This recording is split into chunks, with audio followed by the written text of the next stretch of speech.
shut this thing down, Fireteam. Careful what you touch.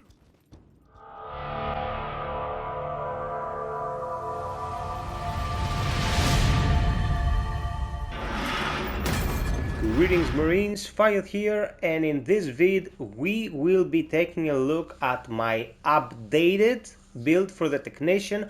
The Technician was the first class I covered. Thank you so much for loving and watching that vid so many times, guys. It was really one of the first I did for Aliens Fireteam Elite and motivated me to keep going. I'm very grateful. So I wanted to update this because initially we only had the class specific perks. Most of us didn't have time to unlock everything like in a couple of days.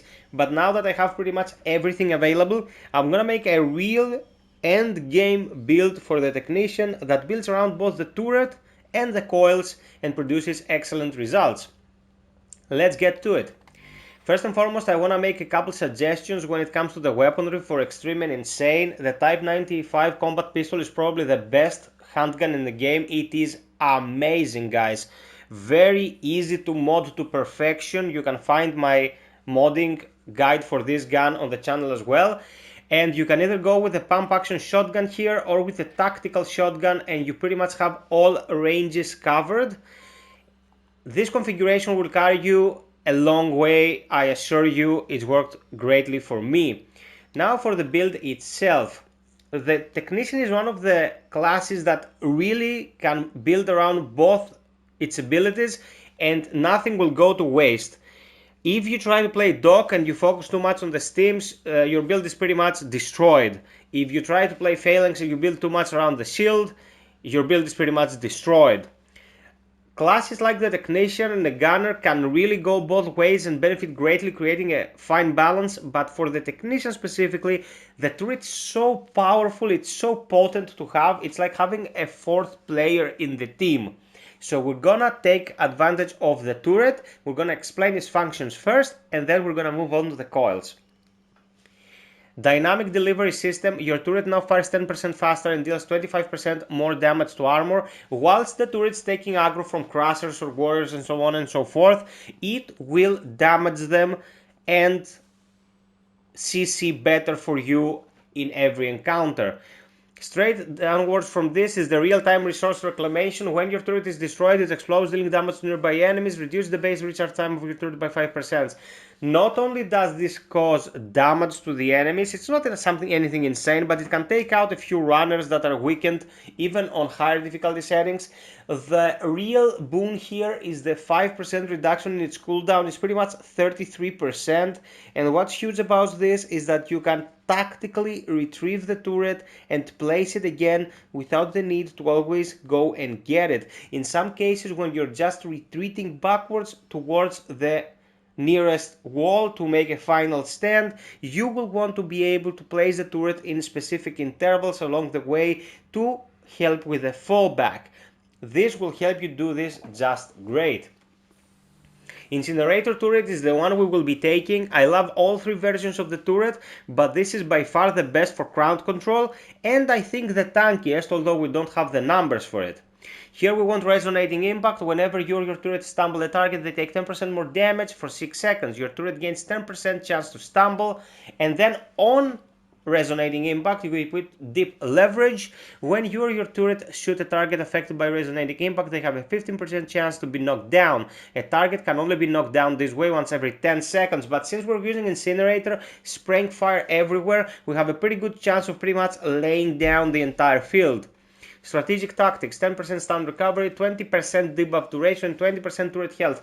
The turret health isn't the most important thing here, but the duration of the debuff of our coils is. Collaborative Analytics, Growth Platform Synergy also increases you and your allies' accuracy and recharge speed by 10%. We want this for the recharge speed mainly. And Hyper Local Logistics increases your turret health regeneration rate while you're near, and your turret fires 10% faster while you are near it. This is very, very good because it will make the turret overall better at its job, and its job is to spray a lot of ticks by using the Incinerator. We also benefit doubly from standing near it with collaborative analytics and hyper-local logistics. A good idea in general is for the technician to be near the turret, unless you're using it as a retreat method. Just have it in your general vicinity. If you can place it somewhere close to everyone benefits from the better cooldowns, guys, and cooldowns are very essential on Extreme and Insane. Creative paid point solutions. You and your turret deal 10% more damage to slowed enemies, and that now will tie into our coils, because coils deal a little bit of damage and slow down enemies. So we have to use them creatively. We will buff them with disruptive technology. Charge coils also reduce the damage dealt by affected enemies by 25%. When you're playing intelligently, the tech will have everyone debuffed all the time and will always have charges. Batteries included. You take this from the Phalanx Universals, increases the recharge speed of an ability by 20%, and rapid deployment increases the recharge speed of an ability by 20%. If I am not mistaken,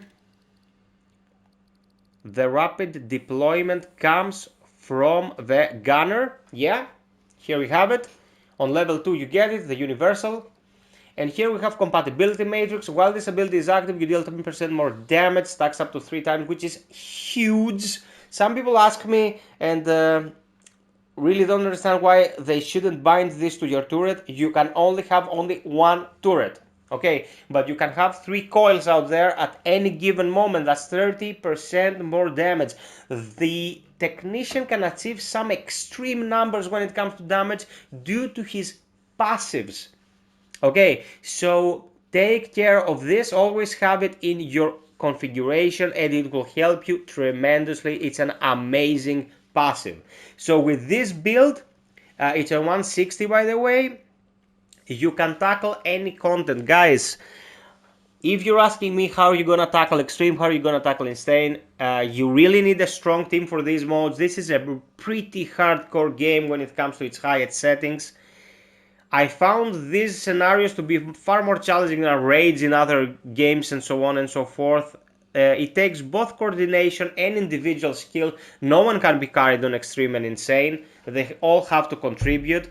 So if you can find 2 players that are close to your skill level, if you're a good player yourself, you will have a pretty good chance of pulling it off. The builds themselves will help you tremendously, will optimize your characters to be the best that they can be, but it boils down to teamwork and skill. I hope you have the best of results when it comes to trying out this one. I will be recalibrating some of my other builds in the future because some were created pretty early on in the game's life cycle. Sub, like, and share for more content like this, and check out the Discord link in the description. You can come into our Discord. We are gathering a crew there. People try to find other people to play with. It's a communal game, guys, so by having a strong community, we're gonna appreciate it more and enjoy it even further. Until next time, be well, stay frosty, and always strive for perfection. Cheers!